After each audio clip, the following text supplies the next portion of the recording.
I'm not gay. I've got a new jacket. I sensed the gay vibe. I walked on, you went, he's either gay or he's quite hard. I went, hello. You went, gay. I actually think I've worked out what happens when you die. Do you want to hear my theory? Yeah. Do you want to hear my theory? Yeah. The only thing we know about death is just before you die, your entire life flashes past you. So let's just say I get hit by a truck, walking out the building. Truck hits me, bang! My life flashes past me. My birth, my first steps, my first day at school, my first Rubik Cube, which I learnt to do in 37 seconds, which I thought was a good way of making friends, but I was very wrong. We'll move on. My first girlfriend, my first job, my first stand-up gig, this gig, walk out the door, bang, truck hits me. Is that the last thing I see? No, the last thing I see is my life flash past me. And what's at the end of it? The end of my life, where it flashed past me. We've got a loop here, folks. Therefore, logically speaking, you relive your life again and again, getting shorter and shorter and shorter until you have one tiny emotion. Let's have high notes for good feelings, low notes for bad feelings. You've had a really good life? Really bad life? Birthdays. Just in case God exists, to make sure you get into heaven, all you've got to do is every 3 years or so, spend the afternoon staring at a photograph of yourself, putting 50p in a collection box, or helping an old lady across the street, so when you die and your life flashes past you, God will get subliminal blip messages of you being a good person. When I get to 85 years old, I'm going to walk everywhere backwards. Doesn't matter what I'm doing, where I'm going to walk backwards. So when my life flashes past me, God will think his video's fucked.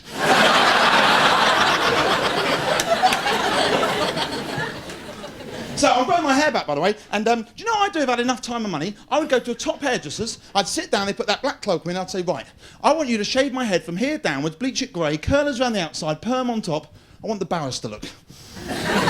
They'll spend 3 hours on my head, extensions, bows, all that. So it's £48.50, please. I say, I have no money, and I'll run out. They'll run after me, grab me, take me back to the shop, phone the police will come, arrest me, take me to court, and that's where the fun will start. I would just love to get arrested once in my life and just not care. The only thing is, I don't want to spend the night in a police cell. If I got arrested tonight and I'm allowed one phone call, I'd phone the police station and do a bomb scare.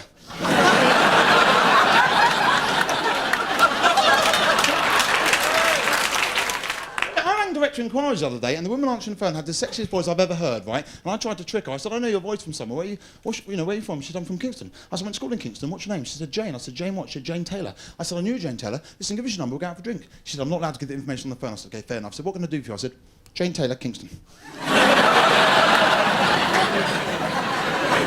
How many of you got mobile phones? Yeah. Right, here's an actual joke just for you. This bloke went into a pub, and he walked back, call you back, Steve.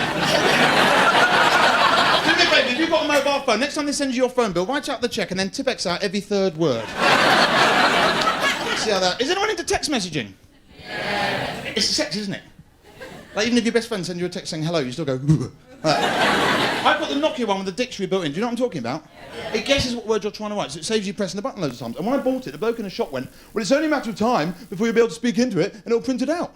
I thought you may as well just fucking ring them.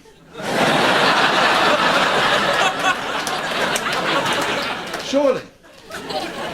I'm a bit hot because I don't normally wear a jacket on stage. I'm sweating for you, bitch. Now.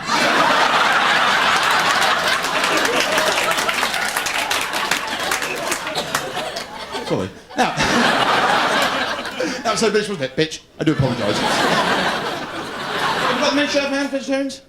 OK, 1 or 2, all huddling together to keep warm. And who's not? Hey, look at that! Enough of us to eat you. I've got a lot of respect for you lot. What's your name? Faye. Veggie name. I've got a lot of respect for you lot. This is my one problem. I see a little animal and I think, oh. I see it on a plate and I think, I've actually got a vegetarian friend and he's a hippie and he spends all day at home growing vegetables, making bread and wine. He survives almost totally on taxpayers' money. And I go down there for dinner and he says to me, Adam, would you eat meat if you had to catch and kill the animal yourself? Now I'm eating broccoli soup and I've been glancing over at the goldfish all night. It's a fair enough point. Would you eat meat if you had to catch and kill the animal yourself? And I thought, no, I wouldn't. But would you eat tomatoes if you had to get a job to pay for the bloody things? I think that's fair enough. Fair, I'm not suggesting all vegetarians are unemployed. I'm sure you've got a job. Part-time. Oh, they're clapping the fact that you haven't got a job. You're not in the dole? Ooh. There's a new bitch in town.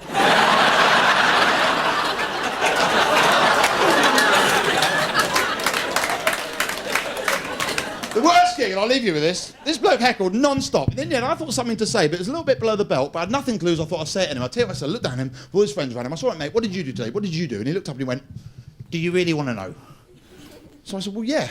And he said, I took my recovering anorexic sister on a day trip to the park.